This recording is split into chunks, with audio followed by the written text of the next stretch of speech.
우리 엄마가 해주던 떡맛하고 똑같네? 만석군 댁 도련님이 장터떡 하나에 눈물을 보였습니다. 어미를 잃고 1년 밥 한 술 넘기지 못하던 아이가 떡 한 조각에 울음을 터뜨린 것이지요. 그런데 이상한 일이었습니다. 그 떡을 빚은 처녀는 도련님의 어미를 만난 적이 없었습니다.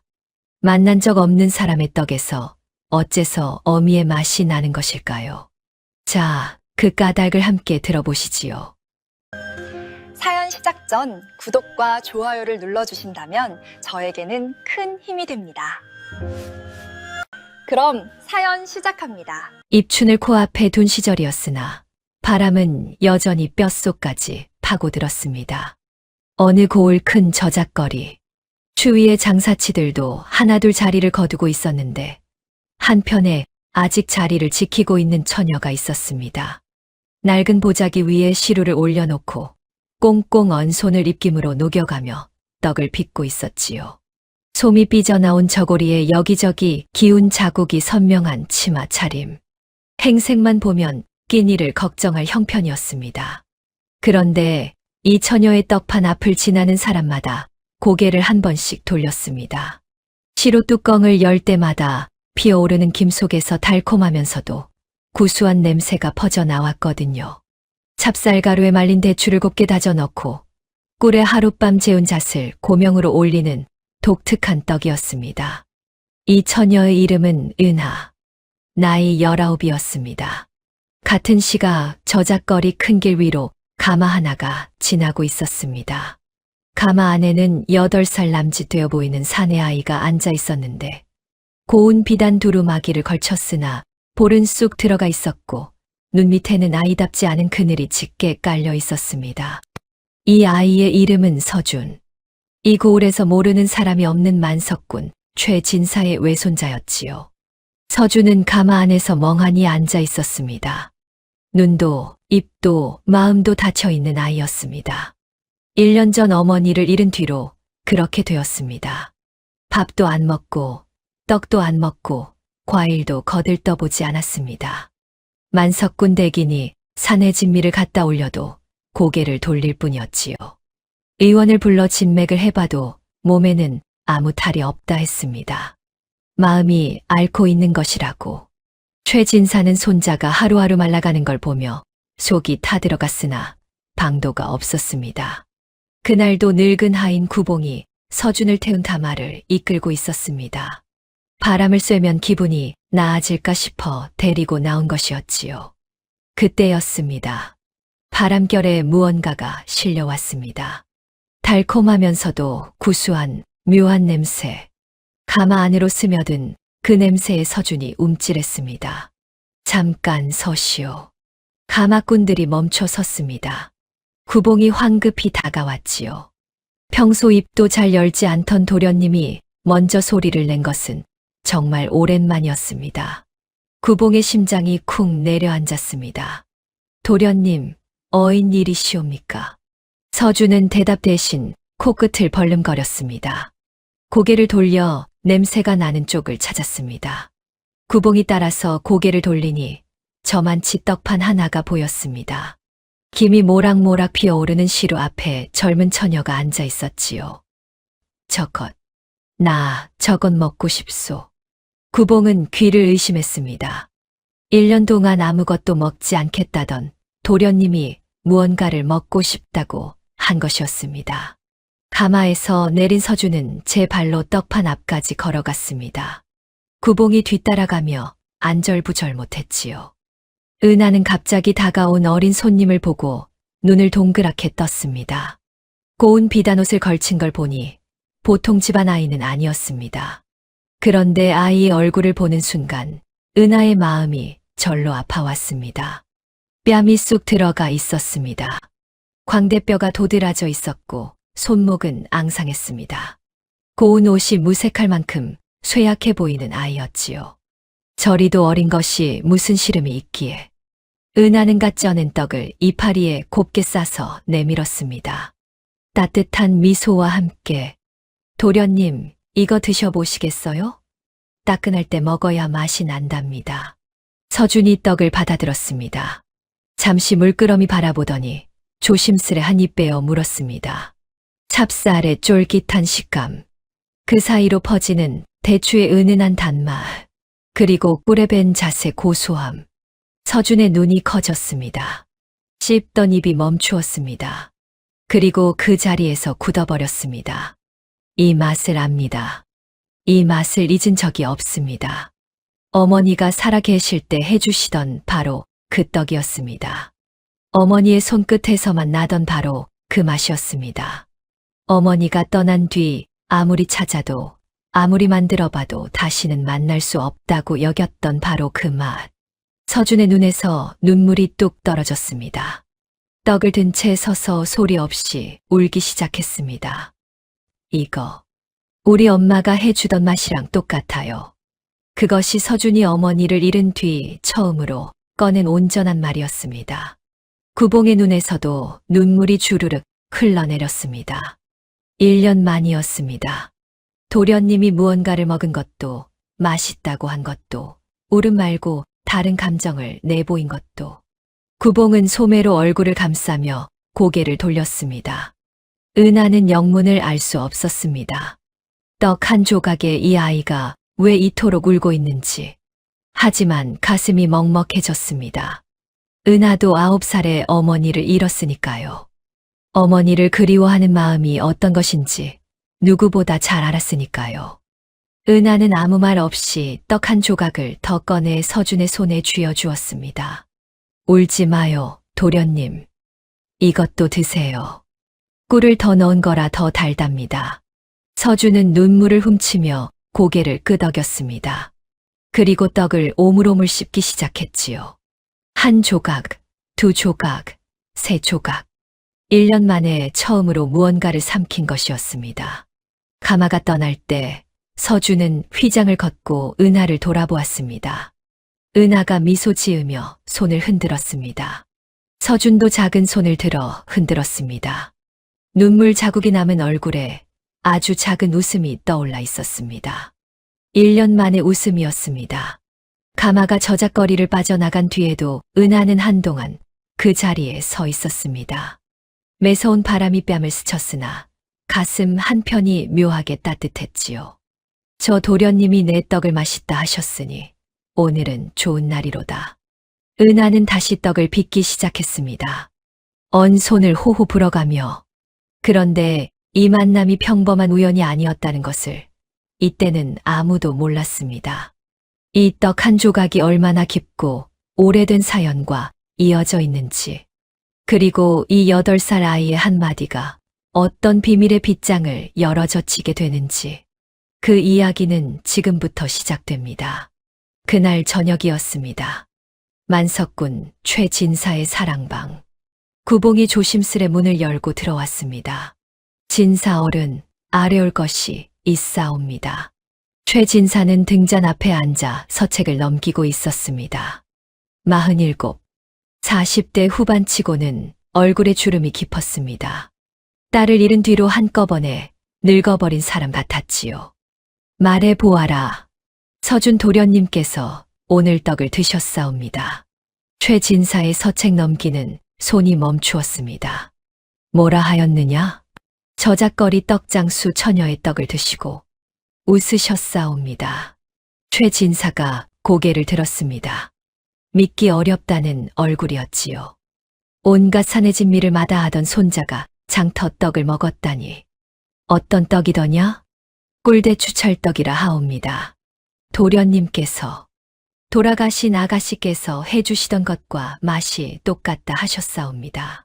순간 최진사의 얼굴에서 핏기가 사라졌습니다. 손에 들린 서책이 바닥으로 떨어졌습니다. 꿀대추 찰떡.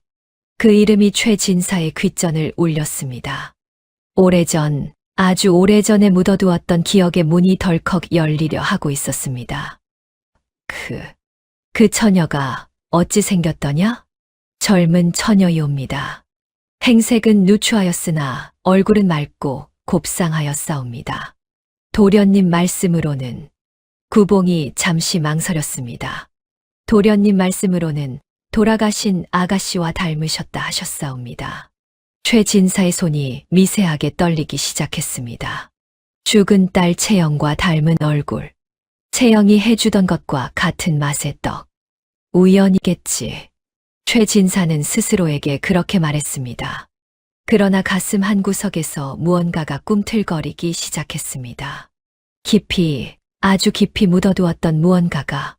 최진사는 등잔불을 바라보았습니다. 불꽃이 흔들리고 있었습니다. 마치 자신의 마음처럼. 그 밤 최진사는 잠을 이루지 못했습니다. 꿀대추 찰떡이라는 네 글자가 머릿속에서 떠나지 않았거든요. 그 떡을 이 세상에서 그렇게 빚을 줄 아는 사람은 최진사가 아는 단 한 명뿐이었습니다. 그 사람은 이미 이 세상 사람이 아닌 줄로만 알았는데, 아니, 정확히 말하면 살았는지 죽었는지조차 알 수 없었는데, 20년 가까이 찾지 않았으니까요. 아니, 찾지 못한 것이 아니라 찾지 않은 것이었습니다. 그것이 최진사의 첫 번째 죄였지요. 다음 날이었습니다. 서준이가 아침부터 난리를 쳤습니다. 밥상을 물리치는 건 여전했으나 이번에는 이유가 달랐지요. 저작거리에 가야 하오. 어제 그 떡을 또 먹고 싶소. 구봉이 난감한 얼굴로 서준을 달랬습니다. 도련님, 오늘은 날이 더 춥사옵니다. 내일 가시지요. 실소. 오늘 가야 하오. 지금 당장. 구봉은 어쩔 수 없이 서준을 등에 업고 저작거리로 나섰습니다. 가마를 타겠느냐 물었으나 서준은 고개를 저었지요. 구봉의 등이 더 따뜻하다며. 저작거리에 도착한 이은하는 어제와 같은 자리에서 떡을 빚고 있었습니다. 서준을 알아보고 눈이 동그래졌지요. 어머, 어제 그 도련님이시구나. 어제 떡이 맛있었소. 오늘도 같은 것을 주시오. 은하는 환하게 웃으며 까쩌는 떡을 이파리에 싸서 건넸습니다. 서준은 받자마자 한 입 빼어 물었습니다. 오물오물 씹는 모습을 보며 은하가 빙그레 웃었지요. 그런데 그날따라 날이 포근하여 은하가 쓰개 치마를 벗어놓고 있었습니다. 얼굴이 온전히 드러나 있었지요. 서준이 떡을 씹다 말고 은하의 얼굴을 물끄러미 올려다보았습니다. 맑은 눈매, 부드러운 입술의 곡선, 웃을 때 살짝 올라가는 눈꼬리. 서준의 머릿속에 무언가가 겹쳐졌습니다. 할아버지 대간방에 걸린 초상화. 젊은 시절 어머니를 그린 그림이었지요. 누이, 우리 엄마랑 닮았어요. 은하는 어리둥절했습니다. 그러나 아이의 눈에 그렁그렁 맺힌 눈물을 보자 가슴이 먹먹해졌지요. 은하도 9살에 어머니를 잃었으니까요. 어머니를 그리워하는 마음이 어떤 것인지 은하는 누구보다 잘 알았습니다. 도련님, 어머니를 많이 그리워하시는구나. 저는 보잘것없는 떡장수에 불과하오나 도련님께서 찾아오실 때마다 따뜻하게 맞이해 드리겠사옵니다. 정말이요? 그럼요. 서준의 얼굴에 환한 웃음이 피어났습니다. 그날 이후로 서준은 하루도 빠지지 않고 저작거리를 찾았습니다. 비가 와도 바람이 불어도 구봉의 등에 엎혀서 나왔지요. 구봉은 힘이 들었으나 내색하지 않았습니다. 도련님이 무언가를 먹고 무언가를 기다리고 어딘가를 가고 싶어 한다는 것 자체가 기적이었으니까요. 은하는 매일 서준을 위해 따끈한 떡을 준비해 두었습니다. 서준이 오면 떡을 건네고 서준이 먹는 동안 옆에 앉아 이런저런 이야기를 나누었지요. 오늘은 할아버지께서 글 공부를 시키셨소. 어머, 도련님은 벌써 글을 아시옵니까? 대단하시옵니다. 누이도 글을 아시오? 조금은요. 길가에서 흘러나오는 글 읽는 소리를 어깨너머로 주워들은 것이옵니다. 그럼 같이 공부하면 좋겠소. 은하는 웃으며 고개를 끄덕였습니다. 서준은 그날부터 서당에서 배운 글자를 떡판 위에 나뭇가지로 써보이며 은하에게 자랑했지요. 은하도 아는 글자를 써보이며 맞장구를 쳤습니다. 둘은 떡판을 사이에 두고 글 공부를 하는 묘한 사제지간이 되었습니다. 보름이 지났습니다. 서준은 눈에 띄게 달라져 있었습니다. 밥을 먹기 시작했습니다. 물론 집에서 차려주는 산해진미를 즐기는 것은 아니었으나 은하의 떡을 먹으면서 입맛이 조금씩 돌아온 것이었지요. 죽 한 그릇, 미음 한 사발씩 넘기기 시작했습니다. 얼굴에도 살이 붙었습니다. 광대뼈가 도드라지던 얼굴이 또래 아이답게 통통해지기 시작했지요. 무엇보다 달라진 것은 표정이었습니다. 어머니를 잃은 뒤 굳게 닫혀있던 얼굴이 활짝 열렸습니다. 웃는 일이 잦아졌고 또래 아이들과도 어울리기 시작했지요. 만석 군대가인들은 서준의 변화에 하나같이 놀랐습니다. 의원이 손을 쓸 수 없다 하던 마음의 병을 장터 떡장수 처녀가 고쳐놓은 셈이었으니까요. 한편 은하의 사정은 녹록지 않았습니다. 은하가 떡을 파는 까닭은 단 하나였습니다. 박씨 할머니의 약값. 할머니는 폐병이 깊었습니다. 의원은 이미 고개를 저었으나 은하는 포기하지 않았지요. 새벽에 일어나 쌀을 빻고 팥을 삶고 시루에 올렸습니다. 언 손을 호호 불며 반죽을 치대고 날이 밝으면 저작거리에 나가 하루 종일 떡을 팔았습니다. 그렇게 벌어도 약값에는 늘 모자랐습니다. 자릿세를 내고 나면 남는 것이 얼마 되지 않았거든요. 그런데도 은하는 베푸는 것을 멈추지 않았습니다. 어느 날이었지요. 지나가던 늙은 거린이 떡판 앞에서 멈춰 섰습니다. 주머니를 뒤적이며 동전 몇 잎을 꺼냈으나 떡 한 조각 살 값에도 턱없이 모자랐습니다. 은하는 노인의 손에 든 동전을 보고는 떡 서너 조각을 꺼내 건넸습니다. 어르신, 이것 드시옵소서. 따뜻할 때 드셔야 맛이 나옵니다. 하지만 돈이 괜찮사옵니다. 드시고 기운 차리시옵소서. 또 어느 날은 동전이 모자란 서당 아이에게 떡을 그냥 건네기도 했습니다. 아이가 미안해하자 은하는 웃으며 말했지요. 괜찮으니 가져가거라. 공부 열심히 하여라. 구봉은 이 모든 것을 옆에서 지켜보고 있었습니다. 서준을 데리고 올 때마다 은하의 행동 하나하나를 눈에 담았지요. 어느 저녁이었습니다. 구봉이 최진사의 사랑방을 다시 찾았습니다. 진사 어른, 서준 도련님의 근황을 아뢰겠사옵니다. 최진사는 등잔 앞에 앉아 있었습니다. 지난번 보고를 받은 뒤로 얼굴이 더 어두워진 듯 했지요. 말해 보아라. 도련님께서 보름째 저작거리를 찾고 계시옵니다. 그 처녀의 떡을 매일 드시고 밥도 조금씩 드시기 시작하셨사옵니다. 최진사의 눈이 미세하게 움직였습니다.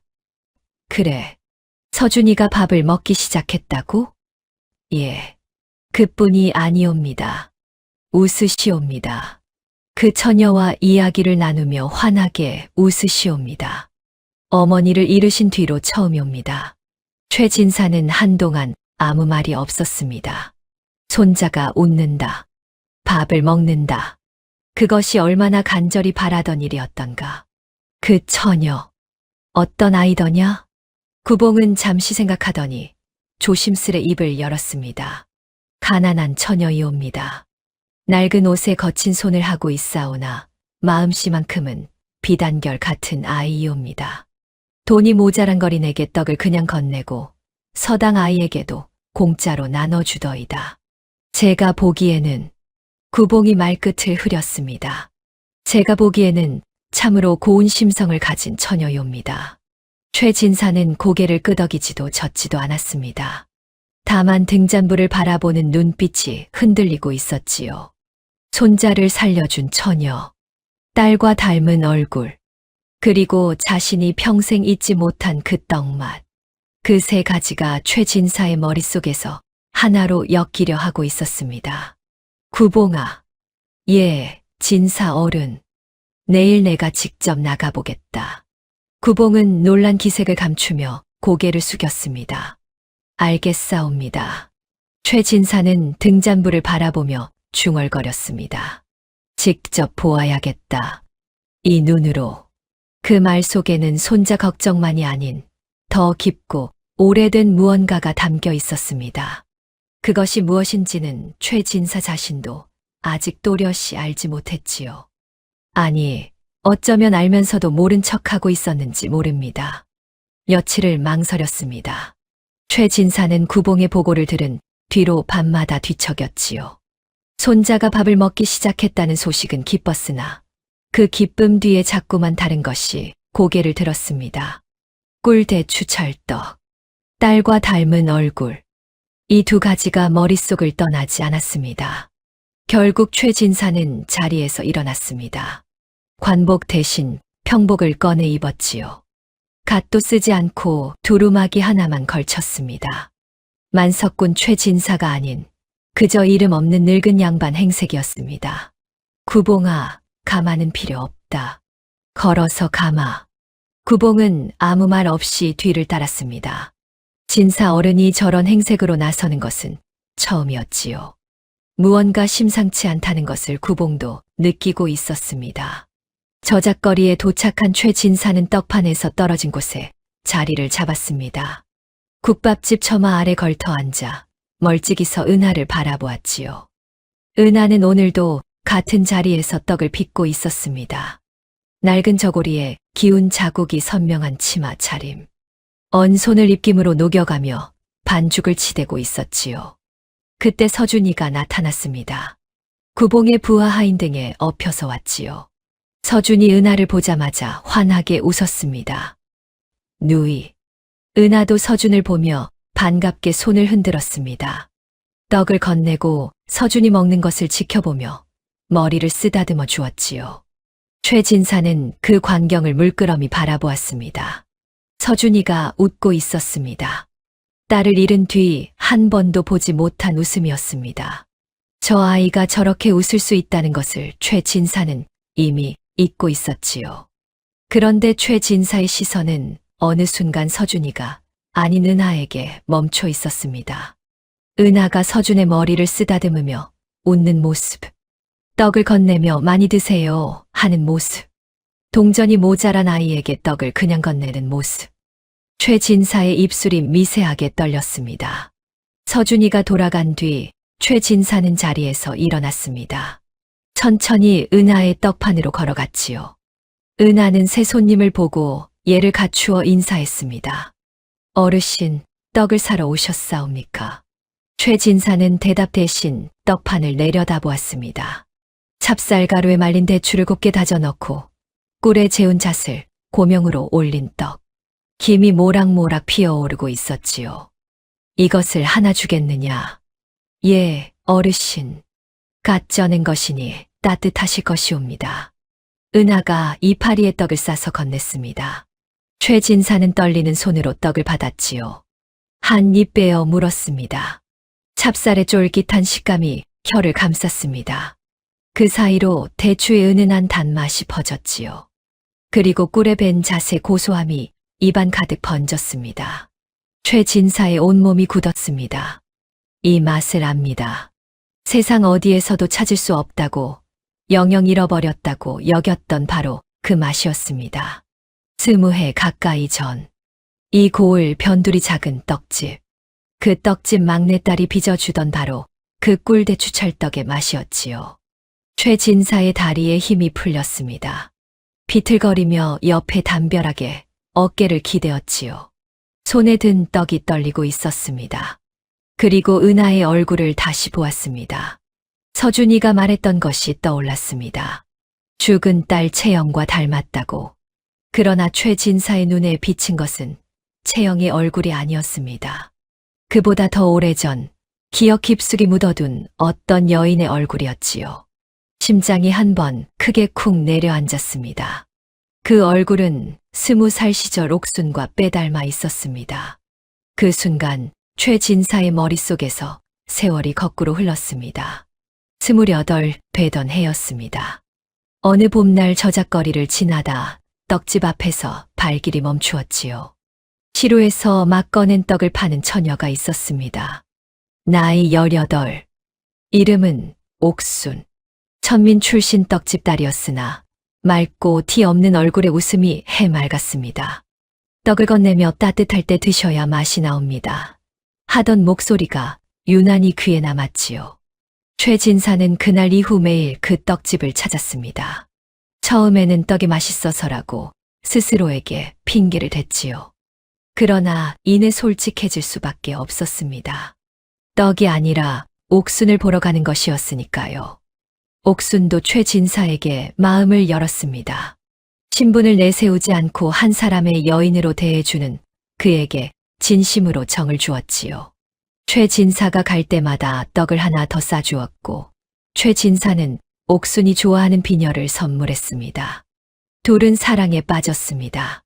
그것은 부잣집 양반이 천한 여인에게 흔히 품는 가벼운 마음이 아니었습니다.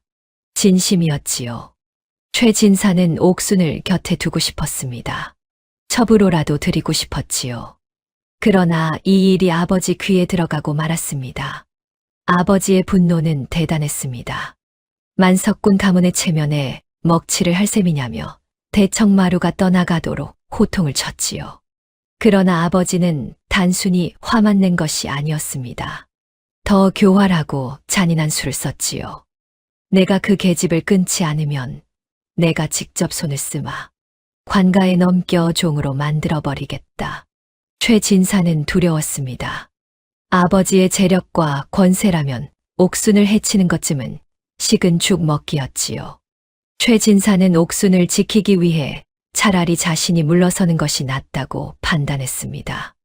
아니, 그렇게 믿고 싶었는지도 모릅니다. 싸워볼 용기가 없었던 것을 옥순을 지키기 위한 선택이라고 포장한 것인지도요. 마지막으로 옥순을 만난 날이었습니다. 최진사는 차마 진실을 말하지 못했습니다. 아버지가 너를 해치려 한다. 그러니 내가 물러서는 것이다. 그 말을 하면 옥순이 더 고통스러울 것이라 생각했지요. 미안하오. 나는 결국 집안을 택할 수밖에 없소. 나를 잊어주시오. 옥순의 얼굴에서 핏기가 사라졌습니다.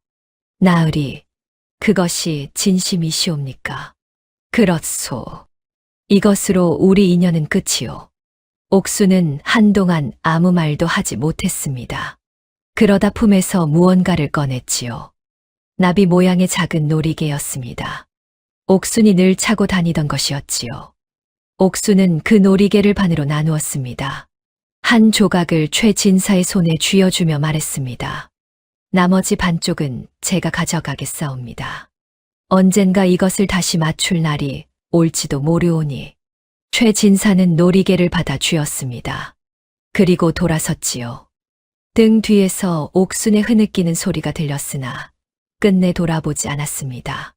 그것이 옥순을 지키는 길이라 믿으며 그 뒤로 옥순은 흔적도 없이 사라졌습니다.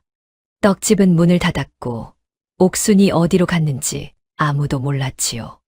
최진사는 놀이개 반쪽을 서재 깊숙이 넣어두었습니다. 다시 꺼내보지 못했습니다. 꺼내는 순간 무너질 것 같았으니까요. 세월이 흘렀습니다. 최진사는 옥순을 잊으려 했습니다. 잊은 줄 알았습니다. 그런데 오늘 이 저작거리에서 떡 한 조각이 그 모든 것을 다시 꺼내 놓았습니다.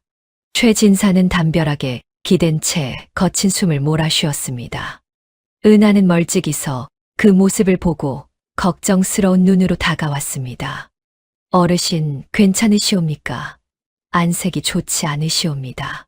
최진사는 고개를 들어 은하를 바라보았습니다. 가까이서 보니 닮은 것이 더 또렷했지요. 눈매, 코, 입술의 곡선, 그리고 떡을 건네며 걱정하는 그 표정까지. 옥순이었습니다. 스무해 전 떡을 건네며 따뜻할 때 드셔야 맛이 나옵니다. 하던 그 모습 그대로였지요. 최진사는 입술을 깨물었습니다. 물어보고 싶었습니다. 네, 어미 이름이 무엇이냐고. 그러나 입이 떨어지지 않았지요. 괜찮다. 걱정 마라. 최진사는 몸을 돌렸습니다. 비틀거리는 발걸음으로 저작거리를 빠져나갔지요. 구봉이 황급히 부축했습니다. 진사어른, 괜찮으시옵니까? 최진사는 대답하지 않았습니다. 다만 걸으면서 입속으로 중얼거렸지요. 설마 옥순에게 딸이 있었단 말인가? 구봉은 그 말을 듣지 못했습니다. 그러나 진사 어른의 등이 떨리고 있다는 것은 보았지요. 만석군 최진사. 이 고을에서 모르는 사람이 없는 거물. 그 사람이 장터 한 귀퉁이에서 떡 한 조각에 무너지고 있었습니다. 20해를 묻어두었던 사랑이 떡 한 조각으로 다시 터져 나온 것이었지요. 그날 밤 최진사는 사랑방에 홀로 앉아 있었습니다. 등잔불이 흔들릴 때마다 벽에 걸린 초상화가 일렁였지요. 딸 채영의 초상화였습니다. 젊고 곱던 시절의 모습. 화공이 정성 들여 그린 것이었으나 진짜 채영의 웃음에는 미치지 못했지요. 최진사는 초상화를 바라보며 입술을 깨물었습니다. 옥순의 기억이 터져 나온 것만으로도 견디기 어려웠는데 그 기억은 또 다른 기억을 끌고 왔습니다. 더 가깝고 더 아프고 더 뼈저린 기억을. 딸 채영에 대한 기억이었습니다. 채영은 총명하고 다정한 아이였습니다. 어릴 적부터 아버지를 잘 따랐지요. 최진사가 서재에서 글을 읽으면 옆에 와서 조용히 앉아 있었고 최진사가 무언가를 가르쳐주면 눈을 반짝이며 받아들였습니다. 그런데 채영에게는 유독 특별한 기억이 하나 있었습니다. 7, 8살 무렵이었지요. 그때는 아직 옥순이 최진사의 곁에 있던 시절이었습니다. 옥순이 부엌에서 떡을 빚으면 어린 채영이 옆에 쪼그리고 앉아 구경했지요. 옥순은 채영을 예뻐하며 떡 반죽을 조금 떼어주곤 했습니다. 아가씨, 이렇게 동글동글 빚는 거예요. 해보시겠어요? 채영은 작은 손으로 서툴게 반죽을 굴리며 까르르 웃었지요. 옥순도 함께 웃었습니다. 채영에게 옥순은 무섭고 엄한 어른들 사이에서 유일하게 따뜻한 사람이었습니다. 그러나 옥순은 어느 날 갑자기 사라졌지요. 어린 채영은 한동안 옥순을 찾으며 울었습니다. 옥순 아주머니는 어디 갔어요? 아무도 대답해 주지 않았지요. 세월이 흐르며 채영은 옥순의 얼굴을 잊었습니다. 그러나 그 떡맛만은 잊지 못했지요. 혀끝에 남은 찹쌀의 쫄깃함, 대추의 단맛, 잣의 고소함. 어린 시절 가장 따뜻했던 순간에 먹었던 그 맛은 기억 깊은 곳에 박혀 있었습니다. 채영이 19 되던 해였습니다. 어느 날 저작거리에서 그림을 그리는 청년을 만났지요. 떠돌이 그림쟁이였습니다. 재주는 뛰어났으나 가진 것은 분몇 자루와 먹한 벼루가 전부인 청년이었습니다. 채영은 그 청년의 그림에 먼저 발길을 멈추었지요. 저작거리 한 구석에 펼쳐놓은 그림들이 눈에 들어왔습니다. 산수화도 인물화도 아닌 것들이었습니다. 장터에서 떡 파는 아낙, 물동이를 인 아이, 빨래하는 여인. 평범한 사람들의 일상을 따뜻한 눈으로 담아낸 그림이었지요. 채영의 마음이 움직였습니다. 그리고 그 마음은 그림에서 그린 사람에게로 옮겨갔지요. 청년도 채영에게 마음을 주었습니다. 둘은 사랑에 빠졌습니다. 채영이 아버지를 찾아왔습니다. 아버지, 혼례를 올리고 싶은 사람이 있사옵니다. 최진사는 처음에는 대수롭지 않게 들었지요. 딸이 혼기가 찼으니 좋은 혼처를 구해온 것이려니 생각했습니다. 누구냐? 저작거리에서 그림을 그리는 사람이 옵니다. 최진사의 얼굴이 순식간에 굳었습니다. 뭐라 하였느냐?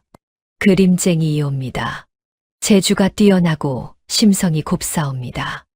만석군 가문의 외동딸이 떠돌이 그림쟁이에게 시집을 가겠다고? 최진사의 목소리가 높아졌지요. 안 된다. 절대 안 된다. 채영은 물러서지 않았습니다. 아버지, 그 사람은 가진 것은 없으나 마음이 바르고 제게 진심이 옵니다. 진심이 밥을 먹여주더냐? 진심이 지붕을 덮어주더냐? 가진 것 없는 놈의 진심이 무슨 소용이란 말이냐? 최진사는 버럭 소리를 질렀습니다. 채영의 눈에 눈물이 그렁그렁 맺혔으나 최진사는 돌아보지 않았지요. 다시는 그 놈을 만나지 마라. 내가 알아서 좋은 혼처를 구해줄 것이다. 그런데 여기서 한 가지 짚고 넘어가야 할 것이 있습니다. 최진사는 왜 그토록 격렬하게 반대했을까요?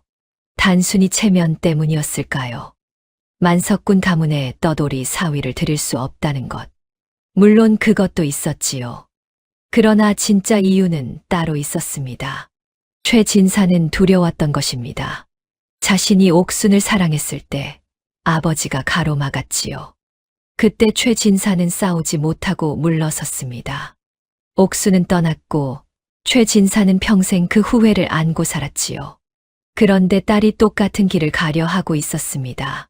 신분이 다른 사람을 사랑한다. 가진 것 없는 사람에게 마음을 줬다. 최진사는 그 끝이 어떻게 되는지 뼈저리게 알고 있었지요. 자신처럼 꺾이거나 옥순처럼 버림받거나 어느 쪽이든 불행으로 끝난다고 믿었습니다. 그래서 딸만은 그 길을 걷게 하고 싶지 않았던 것이지요. 그러나 최진사는 깨닫지 못했습니다. 딸을 지키겠다는 마음이 아버지가 자신에게 했던 것과 똑같은 짓이 되어버렸다는 것을. 사랑하는 사람의 사랑을 가로막는 것.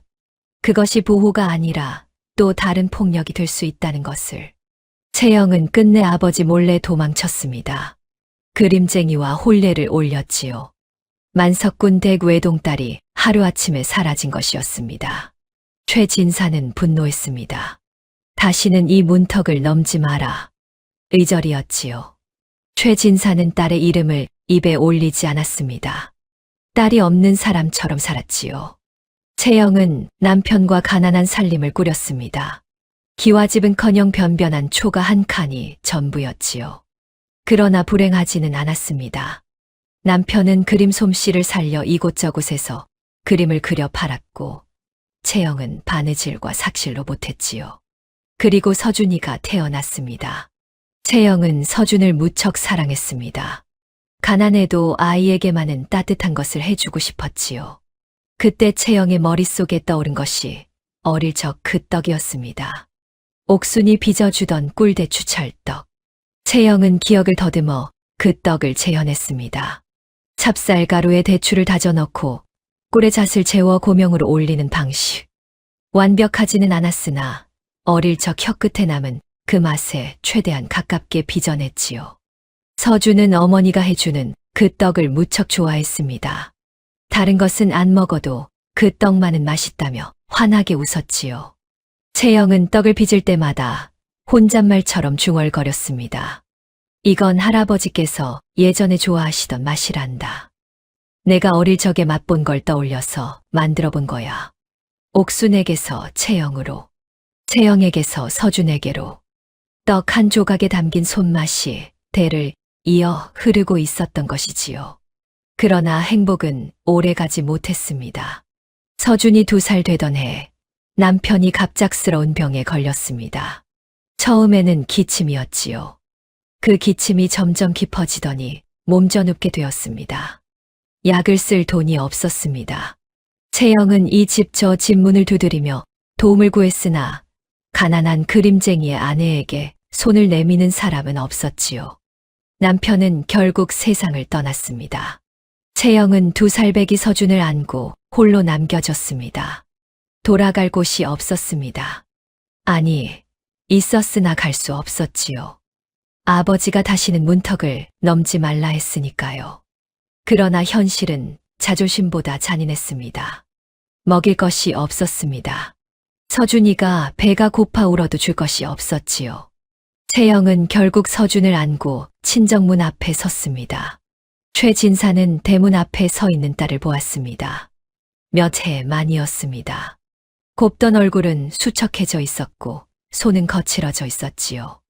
품에 안긴 아이는 울음도 지쳐 잠들어 있었습니다. 채영은 아무 말도 하지 않았습니다. 고개를 숙인 채 서 있을 뿐이었지요. 최진사의 가슴이 찢어지는 것 같았습니다. 의절한다고 큰 소리를 쳤으나 피부치를 끊을 수 있는 부모가 어디 있겠습니까? 최진사는 딸과 손자를 받아들였습니다. 아무 말 없이, 아무 조건 없이 채영은 최진사 댁에서 서준과 함께 살기 시작했습니다. 그러나 이미 몸과 마음이 지칠 대로 지쳐 있었지요. 남편을 잃은 슬픔에 가난한 살림의 고단함까지 겹쳐 기력이 바닥나 있었습니다.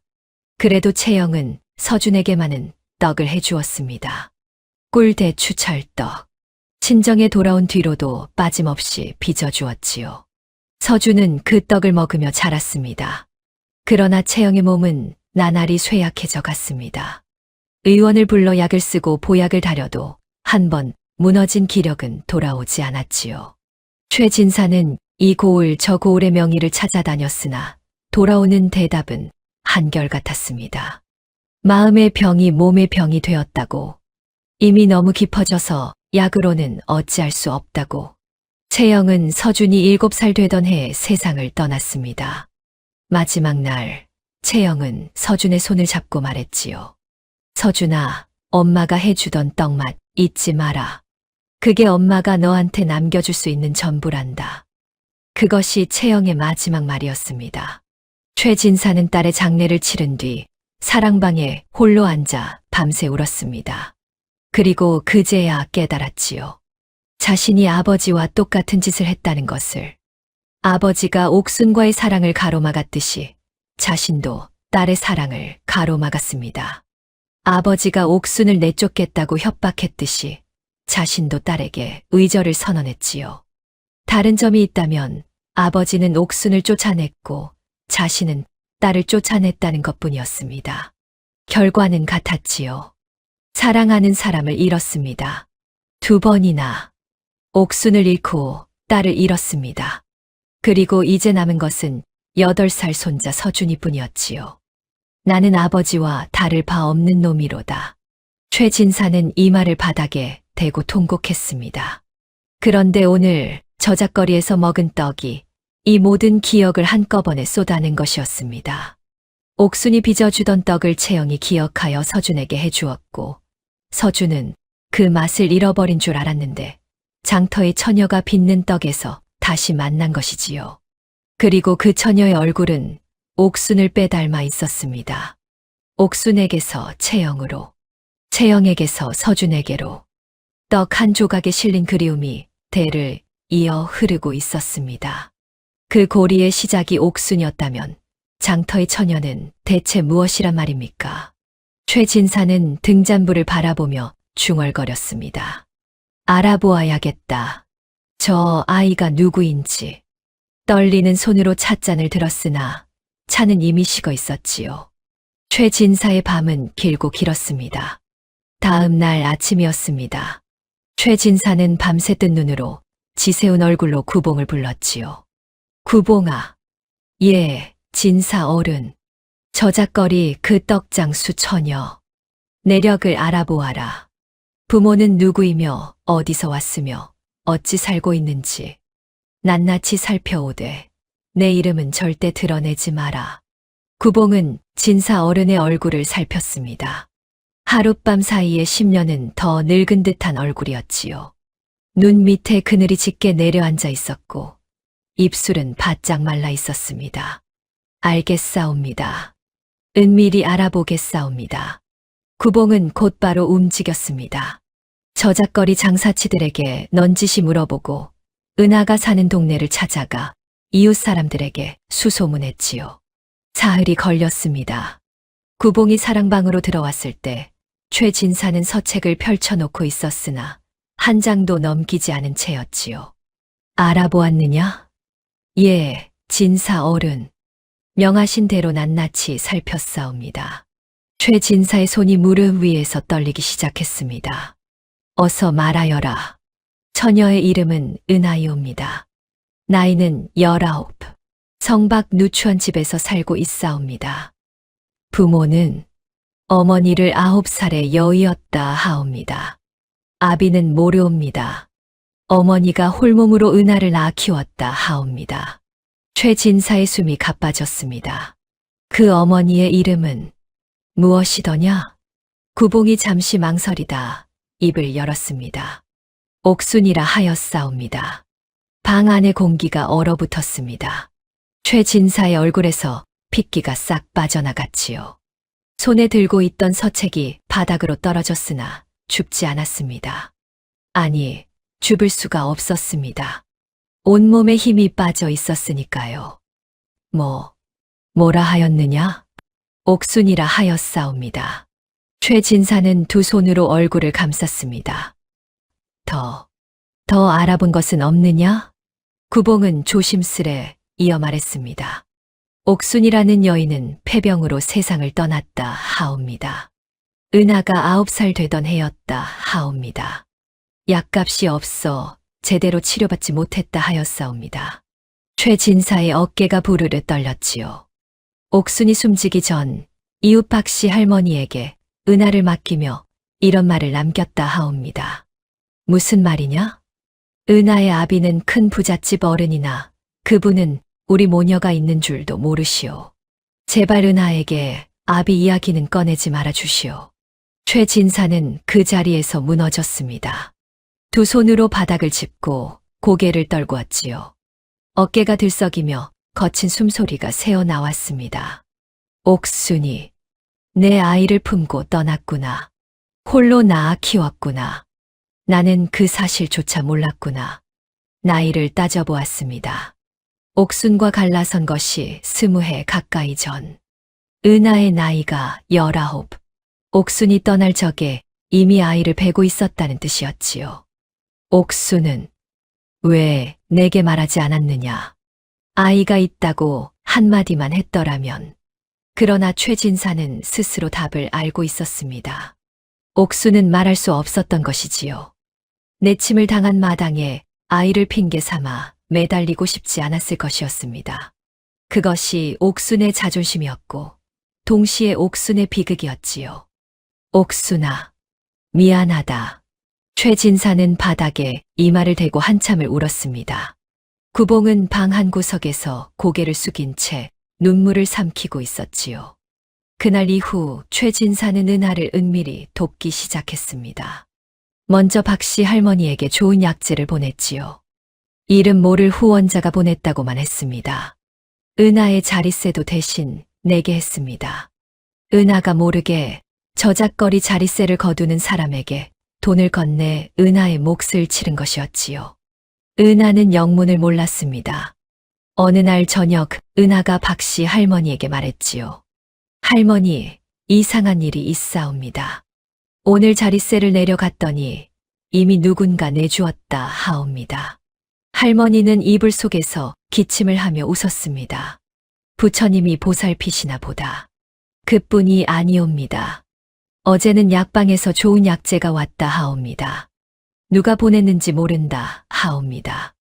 허허, 세상에 고마운 분이 다 있구나. 은하는 고개를 갸웃했으나 더 캐묻지는 않았지요. 누군지 모르지만 고마운 일이었으니까요. 다만 은하는 그 고마움을 다른 방식으로 갚았습니다. 남는 떡을 더 만들어 굶는 아이들에게 나눠주었지요. 누군가에게 받은 것을 또 다른 누군가에게 돌려주는 것. 그것이 은하가 아는 유일한 보답이었습니다. 한편 최 진사는 매일 병복 차림으로 저작거리를 찾았습니다. 멀찍이서 은하를 지켜보았지요. 은하가 떡을 빚는 모습, 손님에게 웃으며 떡을 건네는 모습, 서준과 이야기하며 머리를 쓰다듬어 주는 모습. 그때마다 최 진사의 가슴 속에서 두 가지 감정이 부딪혔습니다. 하나는 감사였지요. 저 아이가 내 핏줄이라면 얼마나 감사한 일인가. 옥순이 나에게 남겨준 선물이 아니겠는가. 다른 하나는 죄책감이었습니다. 옥순이 홀로 아이를 낳아 키우다 약값도 없이 세상을 떠나는 동안 자신은 만석군으로 호의호식하고 있었다는 것. 그 사실이 가슴을 찢어 놓았지요. 어느 날이었습니다. 최 진사가 멀찍이서 은하를 지켜보고 있을 때 은하가 떡판을 정리하다 말고 하늘을 올려다보았지요. 구름 사이로 햇살이 비쳐 은하의 얼굴을 비추었습니다. 그 순간 최 진사의 눈에 옥순이 겹쳐 보였습니다. 햇살 아래 웃던 20살의 옥순. 떡을 건네며 따뜻할 때 드셔야 맛이 나옵니다. 하던 옥순. 그 옥순의 모습이 은하와 겹쳐지며 눈물이 왈칵 쏟아졌지요. 최 진사는 급히 고개를 돌려 눈물을 감추었습니다. 구봉이 걱정스럽게 다가왔지요. 진사 어른, 괜찮으시옵니까? 괜찮다. 눈에 무엇이 들어간 것뿐이다. 괜찮지 않았습니다. 하나도 괜찮지 않았지요. 은하에게 직접 다가가고 싶었습니다. 내가 내 딸이라고. 옥순이 남긴 아이라고 그 말을 하고 싶어 입이 근질거렸지요. 그러나 최진사는 다가갈 수 없었습니다. 자격이 없었으니까요. 20해 동안 옥순을 찾지 않았습니다. 아이가 있을 수도 있다는 생각조차 하지 않았지요. 옥순이 약값도 없이 세상을 떠나는 동안 손가락 하나 까딱하지 않았습니다. 그런 자신이 이제 와서 아비라고 나설 자격이 있겠습니까? 그래서 최진사는 멀리서 지켜보는 것을 택했습니다. 이름 모를 후원자로 남아 은하를 돕는 것. 그것이 최진사가 할 수 있는 유일한 속죄였지요. 그러던 어느 날이었습니다. 저작거리에 묘한 소문이 돌기 시작했지요. 관가에서 저작거리 정비 명령을 내렸다는 것이었습니다. 무허가 좌판을 모두 철거하라는 지시가 떨어졌다고. 장사치들 사이에서 불안한 기운이 퍼져나갔지요. 은하의 떡판도 무허가 좌판이었습니다. 은하는 그 소문을 듣고 얼굴이 하얘졌지요. 떡판을 잃으면 할머니 약값은 어찌한단 말인가. 은하의 손이 떨렸습니다. 그러나 이를 악물고 다시 반죽을 치대기 시작했지요. 오늘 하루라도 더 팔아야 했으니까요. 최진사도 그 소문을 들었습니다. 구봉에게 즉시 확인하라 시켰지요. 진사 어른, 사실이옵니다. 포청에서 다음 장날까지 무허가 좌판을 모두 거두라 명했다 하옵니다. 최진사의 얼굴이 굳어졌습니다. 관가의 명이라 돈으로 막을 수 있는 일이 아니었지요. 아무리 만석군이라 해도 관가의 정비 명령을 뒤집을 수는 없었습니다. 그러나 최진사는 직감했습니다. 이 일이 단순히 좌판 하나를 잃는 것으로 끝나지 않으리라는 것을. 은하에게 떡파는 전부였으니까요. 할머니의 약값이고 하루 끼니이고 삶 그 자체였습니다. 구봉아, 그날 내가 직접 나가겠다.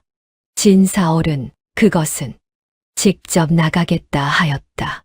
구봉은 더 이상 말리지 못했습니다. 진사 어른의 눈에 지금까지 본 적 없는 빛이 서려 있었으니까요. 그것은 20해 전 옥순 앞에서 보여주지 못했던 것이었습니다. 싸울 각오. 이번에는 물러서지 않겠다는 단단한 결심이었지요. 금음을 사흘 앞둔 날이었습니다. 아침 해가 채 뜨기도 전에 저작거리에 발소리가 울렸습니다. 장화 소리였지요. 관아의 아전 대여섯이 저작거리 입구에 나타났을 때 상인들은 아직 좌판도 펴지 못한 채 짐을 내리고 있던 참이었습니다. 말이 없었습니다. 경고도 예고도 없었습니다. 선두에 선 아전이 턱짓을 하자 나머지가 흩어지며 좌판을 걷어차기 시작했습니다. 국밥집 솥단지가 가장 먼저 엎어졌습니다. 뜨거운 국물이 흙바닥에 쏟아지며 하얀 김이 피어올랐고 국밥집 안악내가 솥뚜껑을 붙잡으며 비명을 질렀으나 아전은 그 손을 뿌리치고 다음 좌판으로 넘어갔습니다. 엿장수 노인의 항아리가 산산이 깨졌고 조청이 흙과 뒤섞여 검붉은 무릉덩이가 되었습니다. 두부장수의 나무판이 두 동강 나며 하얀 두부가 진액탕에 처박혔고 집신장수의 집단이 발길에 차여 사방으로 흩어졌습니다.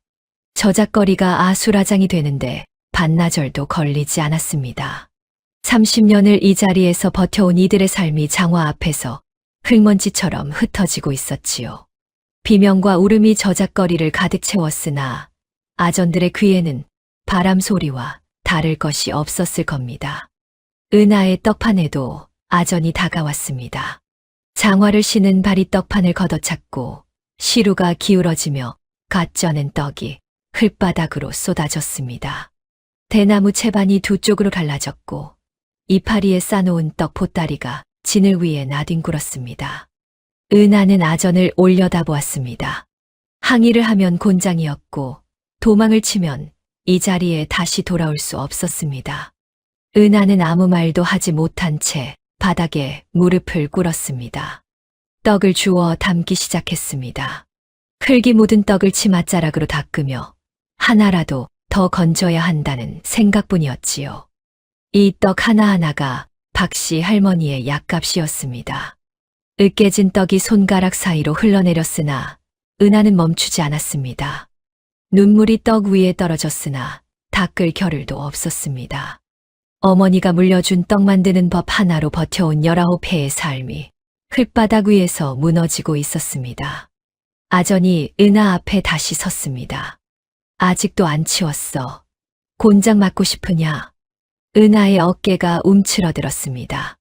고개를 숙인 채 떡을 끌어안았으나 아전의 손이 은하의 채반을 움켜쥐었습니다. 은하가 반사적으로 채반을 붙잡았고 아전이 잡아챘습니다. 실랑이가 벌어졌으나 힘의 차이는 분명했지요. 은하의 손에서 채반이 빠져나가려는 순간이었습니다. 그만. 낮고 단단한 목소리 하나가 저작거리의 소란을 잘랐습니다. 울음소리도 아전의 고함도 깨지는 항아리 소리도 그 한마디 앞에서 멈추었습니다. 최진사였습니다. 검은 두루마기에 갓도 쓰지 않은 채 구봉을 뒤에 거느리고 저작거리 한가운데 서 있었습니다. 하루 전 밤 사랑방에서 마음을 굳힌 그대로였지요. 아전들이 고개를 돌렸고 그 얼굴을 알아본 순간 하나둘 자세를 고쳐 잡았습니다. 이 고을에서 최진사의 이름은 현감보다 무거웠습니다. 만석군의 곳간은 관아의 창고보다 넉넉했고 관아의 보수며 아전들의 녹봉이며 최진사의 손을 한 번씩은 거쳐간 것이었으니까요. 최진사는 아전들을 한 번 훑어보았습니다. 그것으로 충분했습니다. 아전들은 그 시선 하나에 슬금슬금 물러섰고 채반을 움켜쥐고 있던 아전의 손도 풀려내렸습니다. 최진사는 아전의 우두머리에게 한마디만 했습니다. 이 좌판은 내가 거두겠다. 현감에게는 내가 직접 말하마. 우두머리 아전이 고개를 숙이며 물러났습니다. 저작거리에 다시 정적이 깔렸지요. 상인들은 멀찍이 서 숨을 죽이고 지켜보고 있었고 은하는 흙바닥에 무릎을 꿇은 채 고개를 들어 최진사를 올려다보고 있었습니다. 최진사의 숨이 멎었습니다. 흙투성이가 된 채 떡을 끌어안고 있는 처녀. 흙이 묻은 뺨 위로 눈물 자국이 줄줄이 나 있었고 떨리는 손으로 으깨진 떡을 움켜쥔 모습은 처참했습니다. 그러나 고개를 들어 올려다보는 그 눈은 겁에 질린 눈이 아니었습니다. 놀라움과 감사와 알 수 없는 무언가가 뒤섞인 눈이었지요. 20해 전이었습니다. 봄날의 떡집 앞에서 고개를 들어 자신을 올려다보던 여인의 눈. 비 오는 날 돌아서며 마지막으로 건넨 눈빛. 옥순이의 눈이었습니다. 최진사는 가슴 안쪽이 무너져 내리는 것을 느꼈습니다. 이를 악물었습니다. 이 자리에서 무너지면 안 되었습니다. 20해 동안 덮어두었던 것이 한꺼번에 터져 나올 것 같았으나 사람들이 보고 있었고 무엇보다 저 아이가 보고 있었습니다. 일어나거라. 그 한마디를 남기고 최진사는 돌아섰습니다. 구봉이 재빨리 뒤따랐고 두 사람의 뒷모습이 저작거리를 벗어나는 동안 최진사의 어깨가 미세하게 떨리고 있었으나 그것을 알아챈 것은 구봉뿐이었습니다. 구봉이 은하 곁으로 돌아와 떡판을 다시 세워주었습니다. 시루를 바로잡고 깨진 채반 대신 새 채반을 꺼내놓으며 내일부터는 이 자리 걱정을 안 해도 될 것이라고 조용히 전했습니다. 은하는 명문도 모른 채 고개를 숙여 감사를 올렸습니다. 그러나 방금 스쳐 지나간 그 사내의 눈빛이 이상하리만치 오래도록 가슴에 남아 있었습니다. 어디선가 본 듯한 그러나 도무지 떠올릴 수 없는 눈빛이었지요. 해가 기울 무렵 서준이 달려왔습니다. 소식을 들은 서준은 신발이 벗겨지는 줄도 모르고 저작거리까지 내달렸고 은하의 떡판 앞에 도착했을 때는 숨이 턱까지 차올라 있었습니다. 떡판이 다시 서 있는 것을 보고 은하가 웃고 있는 것을 보고 그제야 서준은 그 자리에 풀썩 주저앉으며 안도의 한숨을 내쉬었습니다. 누이 다친 데 없어. 없어. 괜찮아. 은하가 서준의 머리를 쓰다듬었습니다. 서준은 고개를 끄덕였으나 누이의 손이 아직도 떨리고 있다는 것을 놓치지 않았습니다. 8살의 눈은 어른보다 정직한 법이었지요. 서준은 아무 말 없이 은하의 손을 꼭 잡았습니다. 은하의 눈시울이 붉어졌으나 울지는 않았습니다. 이 아이 앞에서 무너지고 싶지 않았으니까요. 그날 밤이었습니다. 최진사의 사랑방은 깊은 침묵에 잠겨 있었습니다. 등잔불 하나만이 타오르는 어둑한 방 안에 최진사가 앉아 있었고 그 앞에 구봉이 이마가 바닥에 닿도록 엎드려 있었습니다. 구봉의 목소리가 떨리고 있었습니다. 신원 조사가 끝났다는 보고였습니다. 은하의 어미 이름은 옥순이었습니다. 최진사의 손이 멈추었습니다. 등잔불이 한 번 흔들렸습니다. 방 안에 길고 무거운 침묵이 내려앉았습니다. 구봉은 고개를 숙인 채 다음 말을 기다렸으나 최진사의 입에서는 아무런 말도 나오지 않았습니다. 그 밤 등잔불이 꺼져가는 것도 모른 채 최진사는 어둠 속에 홀로 앉아 있었습니다. 두 손으로 얼굴을 감싼 채 어깨를 떨고 있었으나 그것이 무엇 때문인지는 아직 구봉도 알지 못했습니다. 다음 날이었습니다. 최진사는 밤새 잠을 이루지 못한 얼굴로 구봉을 불렀습니다. 눈밑이 검게 내려앉아 있었고 입술이 바짝 말라 있었습니다. 사랑방 문을 열고 들어선 구봉은 최진사의 얼굴을 보자마자 무릎을 꿇었습니다. 하룻밤 사이에 10년은 늙어 보이는 주인의 모습에 구봉의 가슴이 철렁 내려앉았던 것이지요. 최진사는 구봉에게 물었습니다. 어젯밤 보고의 나머지를 들려달라고. 옥순이라는 이름 석자를 듣고 난 뒤로 아무것도 들리지 않았다고. 구봉은 조심스럽게 입을 열었습니다. 옥순은 20해 전 이고을을 떠나 산골마을에 자리를 잡았다고 했습니다. 떡을 빚어 팔며 홀로 아이를 키웠고 그 아이가 바로 은하였습니다. 옥순은 9해 전 병을 얻어 세상을 떠났으며 은하는 그때부터 혼자 떡을 빚어 살아왔다고 했지요. 마을 사람들의 말에 따르면 옥순은 죽는 날까지 한 사내의 이름을 입에 올리지 않았으나 딸에게 떡 만드는 법 하나만은 목숨처럼 전했다고 했습니다. 그리고 한 가지 더. 구봉이 목소리를 낮추었습니다. 옥순이 은하에게 남긴 것이 떡 만드는 법 말고 하나 더 있었다고 했습니다. 반쪽짜리 옥놀이개 하나를 은하가 지금도 지니고 다닌다는 것이었습니다. 최진사의 눈이 커졌습니다. 반쪽짜리 옥놀이개. 그 놀이개를 최진사는 잊은 적이 없었습니다. 20해 전 옥순과 마지막으로 만나던 날 비가 내리고 있었습니다. 떠나야 한다는 것을 둘 다 알고 있었으나 입 밖에 내지 못하고 있었지요. 최진사는 품에서 옥놀이개를 꺼냈습니다. 어머니에게서 물려받은 것이었고 최진사가 가진 것 중 유일하게 값이 아닌 마음이 담긴 물건이었습니다. 최진사는 그것을 반으로 쪼갰습니다. 한쪽을 옥순의 손에 쥐어주며 말했지요. 언젠가 이 두 쪽이 다시 맞닿는 날이 올 것이라고. 그때까지 이것만은 버리지 말아달라고. 옥순은 아무 말 없이 그것을 받아 쥐었습니다. 고개를 숙인 채 한참을 서 있다가 비를 맞으며 돌아섰습니다. 최진사는 옥순의 뒷모습이 빗줄기 사이로 사라질 때까지 서 있었습니다. 그것이 마지막이었습니다. 최진사는 자리에서 일어났습니다. 사랑방 구석 오래된 궤짝을 열었습니다. 옷가지와 서체가 아래 헝겊에 쌓인 작은 물건 하나를 꺼냈습니다. 반쪽짜리 옥놀이개였습니다. 20해 동안 이 궤짝 안에 있었으나 먼지 하나 없이 깨끗했습니다. 최진사가 해마다 꺼내어 닦아두었던 것이지요. 최진사는 그 반쪽을 손에 쥔 채 오랫동안 서 있었습니다.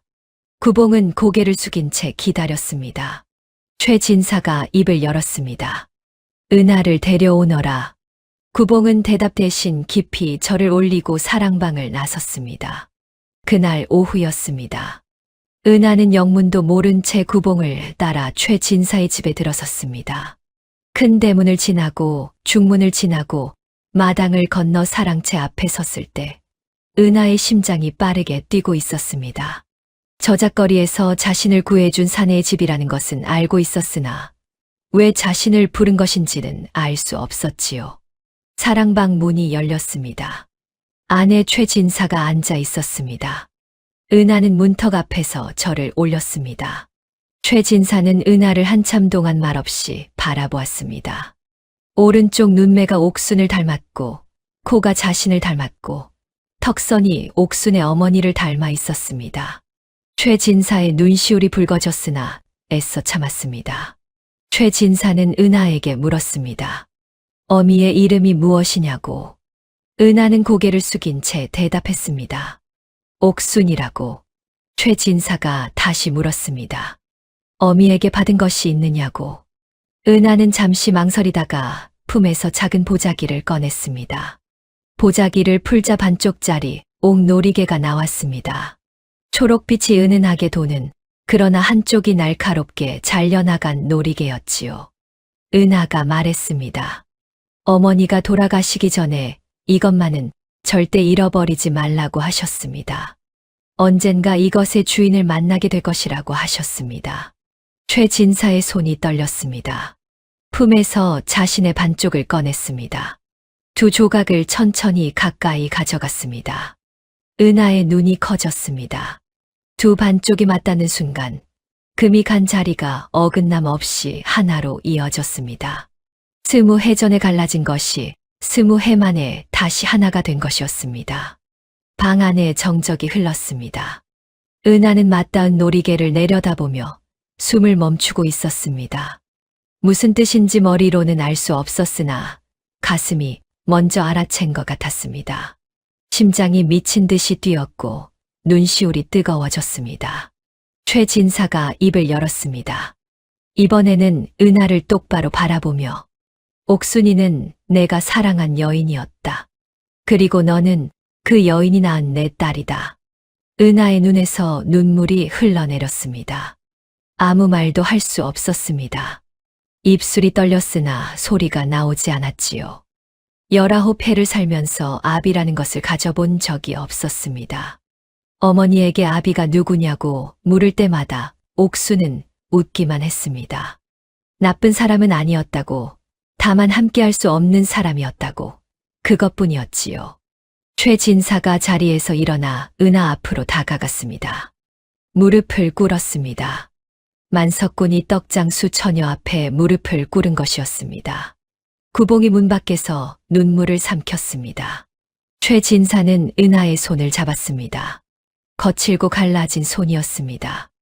떡 반죽을 치대고 장작불을 떼고 시루를 나르느라 굳은 살이 박힌 19살의 손이었지요. 최 진사는 그 손을 쥔 채 고개를 숙였습니다. 미안하다는 말이 나오지 않았습니다. 미안하다는 말로는 20해가 채워지지 않았으니까요. 최 진사는 대신 품에서 접힌 종이 한 장을 꺼냈습니다. 구봉이 신원 조사 중에 찾아낸 것이었지요. 옥순이 죽기 전 마을 사람에게 맡겨둔 편지였습니다. 받는 이의 이름은 적혀 있지 않았으나 옥순은 언젠가 이 편지가 닿을 곳에 닿을 것이라고 말했다 합니다. 최 진사가 편지를 펼쳤습니다. 손이 떨려 종이가 바스락거렸습니다. 옥순의 글씨는 서툴렀으나 또박또박했습니다. 당신을 원망한 적은 없사옵니다. 당신이 떠난 것이 아니라 제가 보낸 것이옵니다. 다만 한 가지, 이 아이만은 부디 기억해 주시옵소서. 이 아이의 이름은 은하이옵니다. 당신이 좋아하시던 밤하늘의 별에서 따온 이름이옵니다. 이 아이가 떡을 빚는 날이 올 것이옵니다. 그때 당신이 이 아이의 떡을 드신다면 그것이 제가 당신께 마지막으로 올리는 문안이옵니다. 최 진사는 편지를 끝까지 읽지 못했습니다. 중간에 목이 메어 소리가 끊겼고 종이 위에 눈물이 떨어져 먹이 번졌습니다. 은하도 울고 있었습니다. 어머니의 글씨를 처음 보는 것이었습니다. 어머니가 누구에게 이 말을 남겼는지 이제야 알게 된 것이었지요. 방 안에는 두 사람의 울음소리만이 가득했습니다. 구봉은 문 밖에서 이 말을 바닥에 대고 소리 없이 울었습니다. 20해를 모시면서 최 진사의 눈물을 본 것은 이번이 두 번째였습니다. 처음은 옥순을 떠나보내던 날이었고 두 번째가 바로 오늘이었습니다. 한참이 지나서야 최 진사가 고개를 들었습니다. 은하의 눈을 바라보았습니다. 옥순의 눈이 거기 있었습니다. 용서해 다오. 이 아비를 용서해다오. 은하는 고개를 저었습니다. 용서할 것이 없다고 했습니다. 어머니가 원망하지 않았다면 자신도 원망하지 않겠다고 했습니다. 다만 한 가지만 물어도 되겠느냐고 했지요. 어머니를 사랑하셨습니까? 최진사는 대답하지 못했습니다. 고개를 끄덕이는 것이 전부였습니다. 그러나 그 고개 끄덕임 하나에 20해의 무게가 실려 있었고 은하는 그것을 알아보았습니다.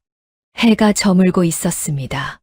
사랑방의 노을빛이 스며들어 두 사람의 얼굴을 물들였습니다. 아비와 딸이 처음으로 마주 앉은 자리에 노을이 내려앉고 있었지요. 갈라졌던 놀이개가 하나로 합쳐진 것처럼 끊어졌던 인연이 20해 만에 다시 이어지고 있었습니다. 그러나 아직 하나가 남아 있었습니다. 서준이었습니다. 은하가 자신의 아비를 찾았다는 것은 서준의 누이가 사실은 서준의 이모였다는 뜻이기도 했습니다. 그 사실을 서준에게 어떻게 전할 것인지 최진사도 은하도 아직 답을 내지 못하고 있었습니다. 노을이 짙어지고 있었습니다. 다음 날 아침이었습니다. 서준은 평소처럼 저작거리로 향했습니다. 그런데 그날은 달랐습니다. 은하의 떡판 앞에 최진사가 서 있었습니다. 서준은 할아버지가 저작거리에 나와 있는 것을 본 적이 없었습니다. 사랑방을 벗어나는 일조차 드문 할아버지가 떡판 앞에 서서 은하와 무언가를 이야기하고 있었지요. 은하의 눈이 붉었고 최진사의 표정은 서준이 한 번도 본 적 없는 얼굴이었습니다. 단단하고 차갑기만 하던 할아버지의 얼굴에 무언가 물렁하고 따뜻한 것이 스며들어 있었습니다. 서준은 조심스럽게 다가갔습니다. 최진사가 서준을 발견하고 한참 동안 내려다보았습니다. 그리고 저작거리 흙바닥에 쪼그려 앉았습니다.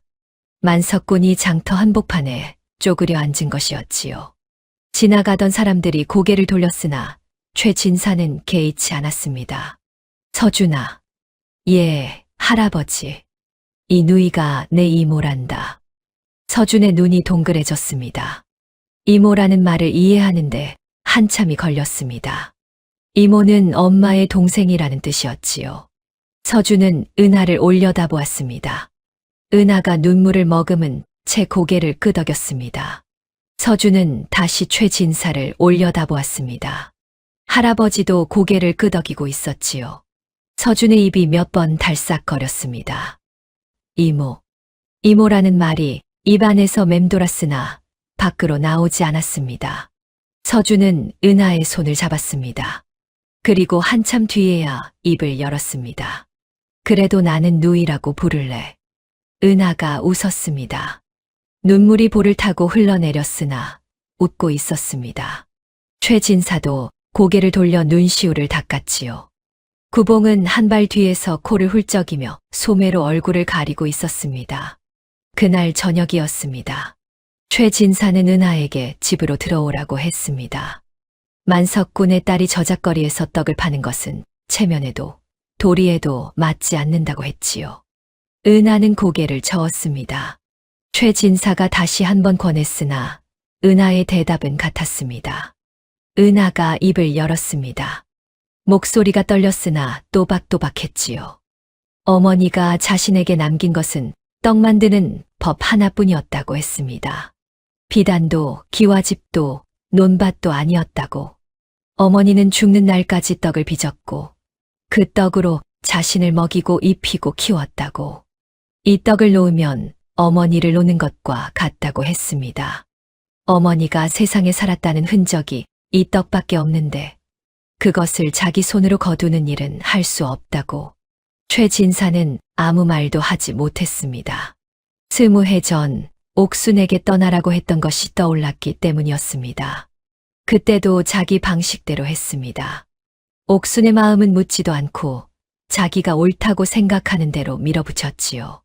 그 결과가 20해의 이별이었고 옥순의 외로운 죽음이었고 딸이 홀로 떡을 빚어 연명하는 삶이었습니다. 또 같은 것을 할 수는 없었습니다. 이번만큼은 딸의 뜻을 따르는 것이 옥순에게 갚을 수 있는 유일한 빚이라고 최진사는 생각했습니다. 그래, 내 뜻대로 하거라. 최진사의 목소리가 낮게 갈라졌습니다. 은하는 고개를 깊이 숙여 절을 올렸습니다. 대신 최진사는 할 수 있는 일을 했습니다. 저작거리 철거를 막아낸 것에 이어 은하의 낡은 떡판 자리에 기와를 얹은 작은 점포를 세워주었고 박씨 할머니에게 의원을 보내 약을 지어주었습니다. 은하는 사양하려 했으나 최진사는 한마디만 했습니다. 이것은 내 어미에게 갚는 빚이다. 은하는 더 이상 거절하지 못했습니다. 가게가 자리를 잡아가면서 은하는 한 가지 일을 시작했습니다. 매일 아침 떡을 찌고 남은 것 중에서 모양이 찌그러지거나 크기가 작아 팔 수 없는 떡들을 따로 모았습니다. 그 떡을 대나무 채반에 담아 가게 앞에 내놓았지요. 돈이 없는 이들이 가져가라는 뜻이었습니다. 서준이 물었습니다. 왜 돈도 안 받고 떡을 주느냐고. 어머니가 그러셨어. 떡은 혼자 먹으면 음식이지만 나누면 마음이 된다고. 서준은 고개를 끄덕였습니다. 그리고 다음 날부터 서준도 함께 했습니다. 가게 앞에 나란히 앉아 떡을 나눠주었지요. 만석군댁 도련님이 떡장수 누이 옆에 앉아 떡을 건네는 모습을 저작거리 사람들은 신기한 듯 바라보았으나 곧 익숙한 풍경이 되었습니다. 최진사는 그 소식을 구봉에게 전해 들었습니다. 사랑방에 앉아 구봉의 말을 듣는 최진사의 얼굴에 처음으로 웃음 비슷한 것이 떠올랐습니다. 구봉은 그 웃음을 보고 또 울었지요. 20해 만에 처음 보는 주인의 웃음이었으니까요. 옥순이가 맞았다. 떡은 나누면 마음이 되는 것이었어. 구봉은 고개를 숙인 채 대답하지 못했습니다. 그해 가을이었습니다. 느티나무에 노란 잎이 물들기 시작한 어느 날, 최진사가 오랜만에 저작거리에 나왔습니다. 은하의 가게 앞에 서서 떡 하나를 받아들었습니다. 꿀대추 찰떡이었지요. 한 입 빼어 물었습니다. 20해 전 봄날에 옥순이 건네던 그 맛이 혀 위에 퍼졌습니다. 최진사는 이번에는 울지 않았습니다. 대신 은하를 바라보며 고개를 끄덕였습니다. 잘하고 있다는 뜻이었지요. 서준이 할아버지와 누이 사이에 끼어들어 떡을 하나 집어 들었습니다. 세 사람이 저작거리에 나란히 서서 떡을 먹고 있었습니다. 할아버지와 딸과 손자가 피가 이어준 사이였으나 피보다 깊은 것이 이 세 사람을 묶고 있었습니다. 떡 한 조각이었습니다. 해가 기울었습니다. 가게 문을 닫을 시간이었지요. 은하는 마지막 남은 떡을 서준에게 건넸습니다. 누이, 내일도 올 수 있지? 오렴. 내일도, 모레도, 그 다음 날도. 서준이 웃었습니다. 구봉이 가마를 대령하고 있었으나 서준은 걸어가겠다고 했지요. 은하가 서준의 머리를 쓰다듬었습니다. 서준이 돌아서서 걸어가기 시작했습니다. 몇 발자국 가다가 서준이 멈추었습니다. 돌아보았습니다. 누이. 응. 이모. 은하의 눈이 커졌습니다. 서준이 볼이 빨개진 채 고개를 돌리고 다시 걸어갔습니다. 은하는 한참 동안 서준의 뒷모습을 바라보았습니다. 작은 등이 저작거리 끝으로 사라질 때까지 바라보았지요. 눈물이 흘렀으나 닦지 않았습니다. 은하는 가게 문을 닫고 하늘을 올려다보았습니다. 별이 하나둘 떠오르고 있었습니다. 어머니가 가르쳐준 별자리가 오늘도 제자리에 있었지요. 은하라는 이름을 지어준 그 밤하늘의 별이 오늘따라 유난히 밝았습니다. 떡 한 조각으로 시작된 인연이었습니다. 옥순이 빚은 떡이 채영에게로, 채영의 떡이 서준에게로, 그리고 다시 은하의 떡이 서준에게로 돌아왔습니다. 끊어진 줄 알았던 인연이 떡 한 조각 안에 살아있었던 것이지요. 그 씨앗은 이제 저작거리의 뿌리를 내리고 있었습니다. 은하의 가게 위에서, 서준의 웃음 속에서, 최진사의 고개 끄덕임 속에서, 그리고 떡 한 조각을 받아든 이름 모를 사람들의 손 위에서. 옥순의 떡은 끝나지 않았습니다. 오늘 이야기도 끝까지 들어주셔서 고맙습니다.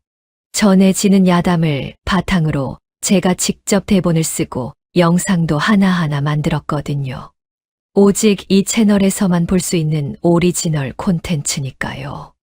다음에도 더 기막힌 사연으로 찾아뵐게요.